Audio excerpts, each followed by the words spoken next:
Chapter 3, The Space Flyer Starts. 3 more days and the last work will be done, the space flyer will be finished. It was Dr. Marlin who spoke, and Whiteley beside him nodded. 3 more days, he said, and we'll be starting. We four, Marlin and Whiteley and Randall and myself, were standing on the flat roof of the great World Government Building, that gigantic cylindrical white structure that looms 2,000 feet into the air at the center of the new world capital, New York. All around us there stretched the colossal panorama of New York's mighty cylindrical buildings, each rearing skyward from its little green park, extending as far away as the eye could reach, many of them rising on great supporting piers out of the waters of the rivers and bay around the island. In the late afternoon sunlight above them there swirled and seated great masses of arriving and departing aircraft, unfolding their helicopter vanes from their long hulls as they paused to rise or descend, seeming to fill the air, while away to the south the great Singapore-New York liner was slanting smoothly down toward the great flat surface of the air docks. Yet it was to none of these things, nor to the masses of humans that swarmed and crowded in the city streets far beneath us, that we four were giving our attention at that moment, for we were gazing intently at the great object that stood on the roof before us. That object was a great gleaming metal polyhedron that loomed in a supporting framework beside us like a huge ball-like faceted crystal of metal.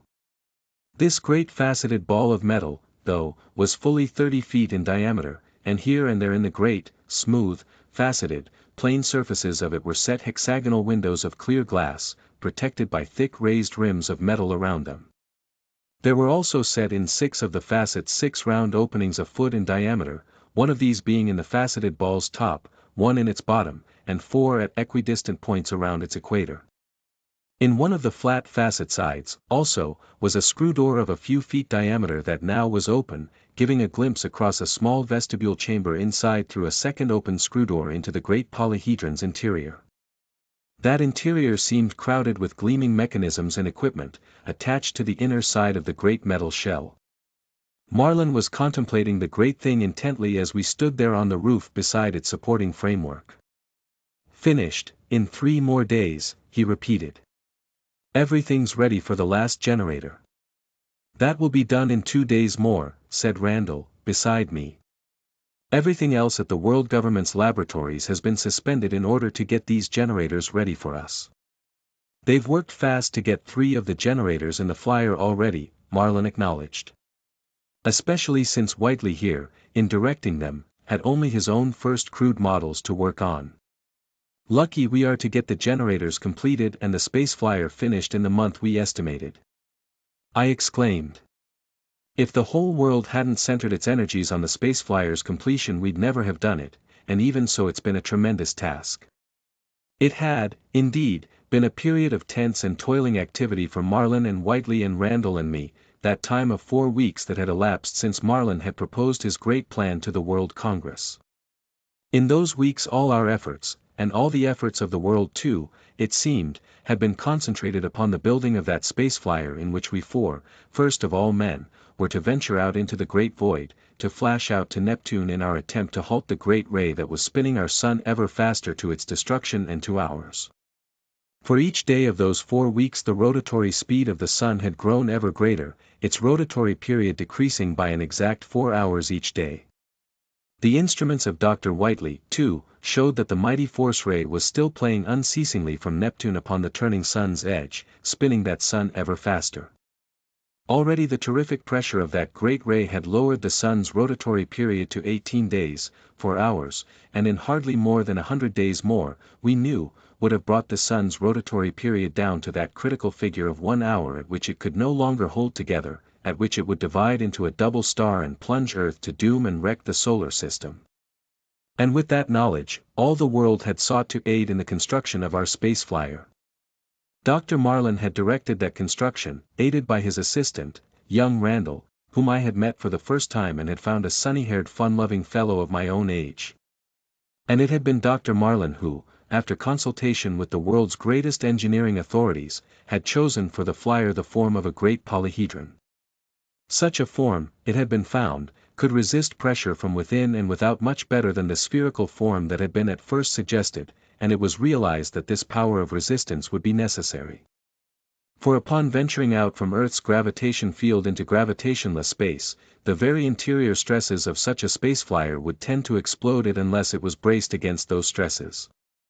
Also, the space flyer was to be shot out through the void and maneuvered in that void by the pushing reaction of its own great force rays against the Earth or other planets, and though that force would thus hurtle the flyer out at terrific speed, it would also crumple the flyer itself unless it were strong enough to withstand the force rays' terrific pressure. With the space flyer's form decided and the plans for it drafted, work upon it had begun at once. At the world president's suggestion, it was being set up on the great flat roof of the World Government Building. From over all Earth had come the world's most brilliant engineers and scientists to aid in its construction, for the world lay still beneath the great shadowing wing of fear that had been cast over it, when the peoples of Earth had learned first of the doom that Neptune and its beings were loosing upon the solar system. So that though the world's first wild panic had subsided, it had been replaced by a waxing realization and dread that had made the peoples of Earth and their representatives offer to us their help in this plan of ours, which alone held out any chance, however slender, of escape from the annihilation that was nearing Earth. Laboring ceaselessly day and night therefore, in picked crews of workers that every few hours replaced each other, Dr. Marlin and Randall and myself and our eager workers had swiftly brought the great space flyer's metal shell into being. That great crystal-like shell, at Dr. Marlin's suggestion, had been made double-walled, the space between the two walls being pumped to as complete a vacuum as possible so that vacuum might insulate the flyer's interior from the tremendous differences in temperature that it would meet in space. For where the sun's heat radiation struck the flyer in space it would be warm, hot even, but those parts in shadow would be subjected to the absolute zero of empty space. Each of these thick double walls, in turn, was itself built up of alternate layers of finest steel and of non-metallic, asbestos-like insulating material, pressed and welded together by titanic forces into a single thickness. And the great faceted wall sections of the flyer, when in place, had been so welded and fused one to the other by the new molecular diffusion fusing process, that the great ball-like faceted flyer might have been and was, in fact, a single and seamless polyhedron, its strength enormous. In one of the flyer's facets was the round screw door, admitting one through a small vestibule chamber, and then through a second hermetically sealing door into the flyer's interior. In that interior, all the flyer's mechanisms and equipment had been attached directly to the inner side of its great crystal-like ball, with hexagonal windows, made double and of thick unbreakable glass, here and there in the walls, between the mechanisms. Just inside one of those large windows, at what might be called the ball-like flyer's front, were ranged on a black panel of several feet in length the space flyer's controls. The most central of these controls were 6 gleaming handled levers which controlled the flyer's great force rays, shooting them forth from any one of the 6 ray openings in its sides, to send the flyer hurtling through space by reaction, or to use against asteroids or other objects as a great weapon. Supported from the wall in front of those levers was a metal chair that swung on pivots and on sliding pneumatic shock-absorbing tubes, a metal strap across it to hold its occupant in it. And the occupant of that chair, with the 6 force ray controls before him, thus controlled the flyer's flight through space, and could, if necessary, use its great rays as weapons. To the left of those controls were the recording dials and switches of the 4 great generators. Those 4 gleaming cubical generators themselves were attached to the other side of the flyer's hollow interior, along with the marvelously compact and powerful Newson-Canetti batteries. Operating from those batteries whose power stores were almost exhaustless, the generators, when turned on, would generate the great force vibrations which, of a wavelength higher than that of light vibrations, exerted a terrific pressure or force beside which the pressure of light was as nothing. These vibrations were carried by thick black cables running between the flyer's double walls to the projecting mechanisms inside the 6 ray openings, and from those openings the great force vibrations were released as great force rays by the operator of the flyer's 6 controls. These great force rays, we had found, almost equaled the speed of light itself in the velocity with which they shot out from the flyer's ray openings.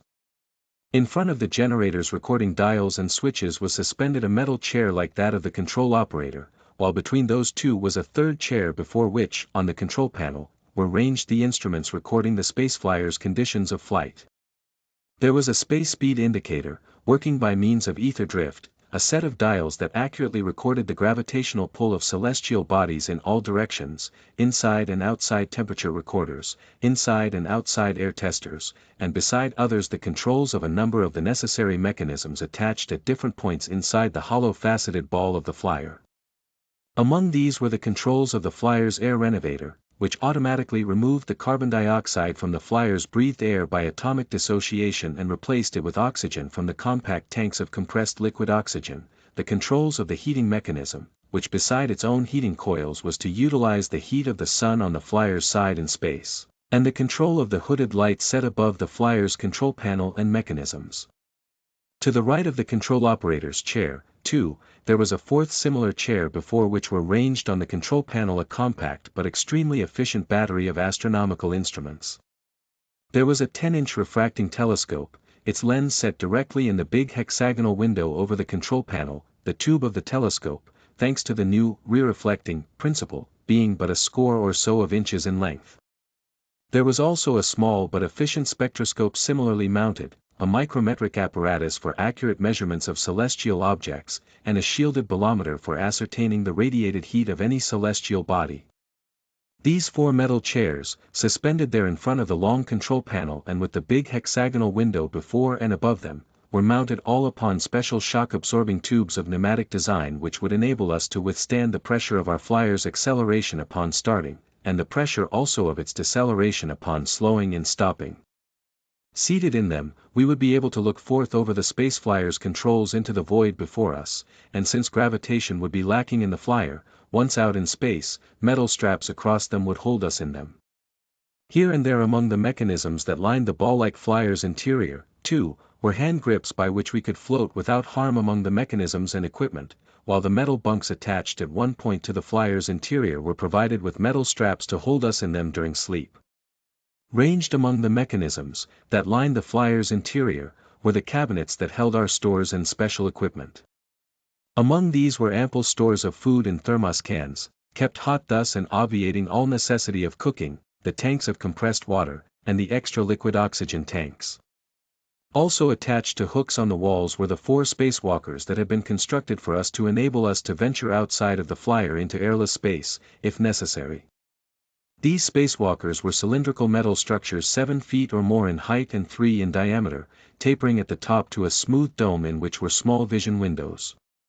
Each held a small generator of force vibrations, and an equally small air renovator.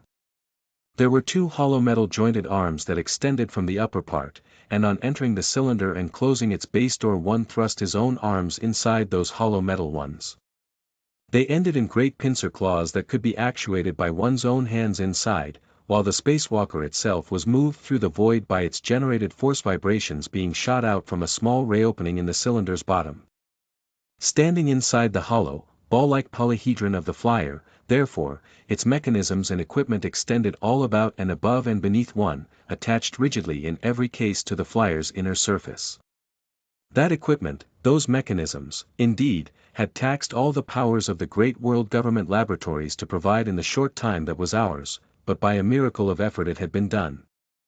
And now, as we 4 gazed up toward the great gleaming faceted thing, resting beside us there in its framework of metal girders, we knew that there remained only the last of the 4 great generators to be completed, and that in 2 days more, as Randall had said, that 2 would be completed and installed and the space Flier would be ready for its final tests and for the start of our great trip. Looking up at the great thing towering there beside us in the waning afternoon sunlight, I was struck with a sudden realization of the stupendousness of the task that we had set ourselves, of the thing that lay before us. To go out in that from Earth to Neptune, it seems impossible, I said.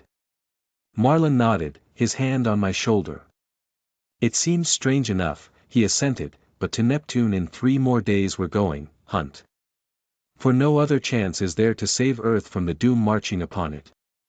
But can we save it? I exclaimed.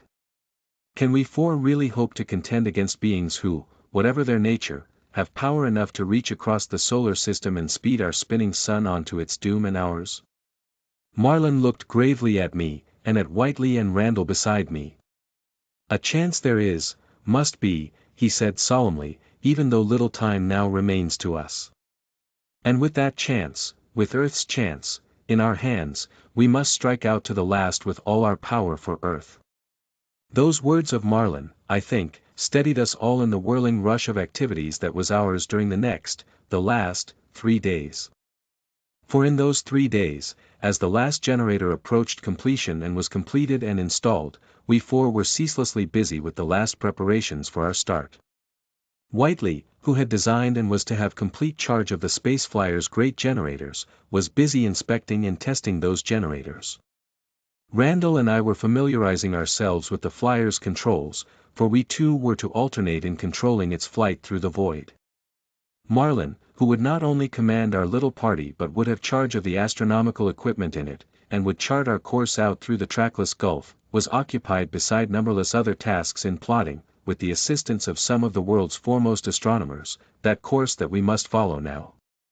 So that as there came upon us the last day of June 16th, that day upon whose night we were to start our momentous journey, it found us working still upon our last preparations. By the time that day and night had come, too, it found the excited expectation of the world keyed up to an agonized point. For days, indeed, great crowds had swirled about the base of the huge World Government Building, on whose roof we worked, and, as the last hours approached, it seemed that all the world's thoughts, indeed, were concentrated upon that roof, upon the great gleaming space flyer on it. For all knew that upon that flyer and upon the mission which we four were attempting in it depended the one chance of escape for Earth. For steadily, remorselessly, the sun was spinning still ever faster, the great pushing force ray from Neptune still stabbing across the solar system to spin the sun on and on with greater and greater rotatory speed, until it divided and doomed Earth and its sister planets. So that those last days, those last hours, seemed to all the world as to ourselves to pass with nerve-tearing slowness. There came at last, however, the night of the 16th, the night of our start, with the space flyer complete and ready in its framework at last. The last work of Marlin and Whiteley had been to check over the construction plans of the flyer, which were to be left behind so that a great fleet of space flyers, as the world president had said, could be constructed. Were we to return from Neptune with knowledge of the position and nature of the great doomray's source there, that fleet of space flyers would be ready to sally out and attempt to bring an end to the great ray. But that knowledge, if we gained it, we must bring back ourselves, since there was no method of communication from our space flyer to Earth, the well-known heaviside layer surrounding Earth being impenetrable to all radio and communication vibrations and making such communication impossible. With this last preparation completed, however, we four stood ready upon the night of the 16th for the start of our great venture.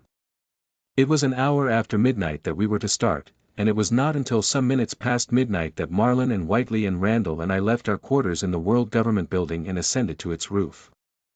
As we emerged upon that roof we stopped involuntarily.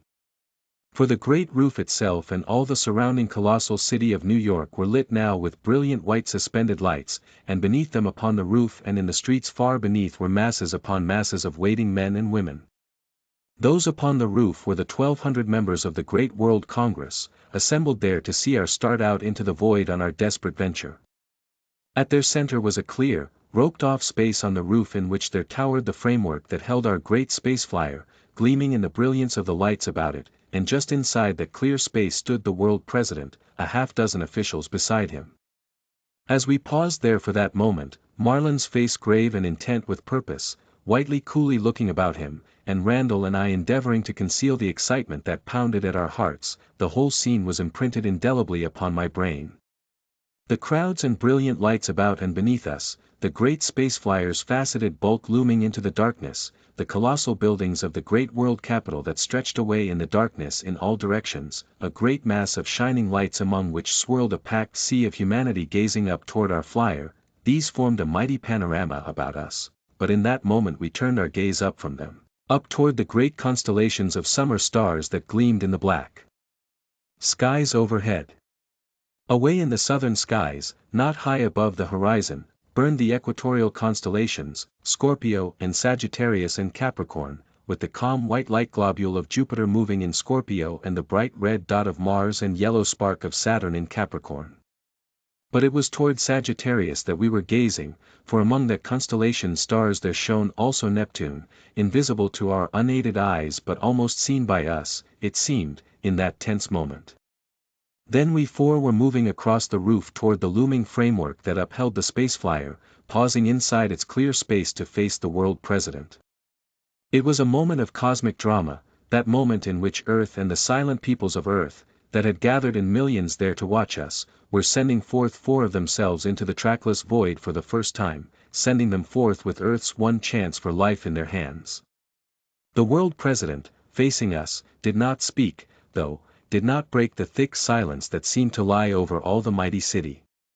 He reached forth, gripped our hands with his own, grasped them tightly, silently, his steady eyes upon ours, and then stepped back. And then Marlin leading, we were clambering up the framework to the Flier's screw door, passing silently inside and then screwing that great door hermetically shut behind us. That done, we passed across the little vestibule chamber and through the second screw door, closing it likewise behind us.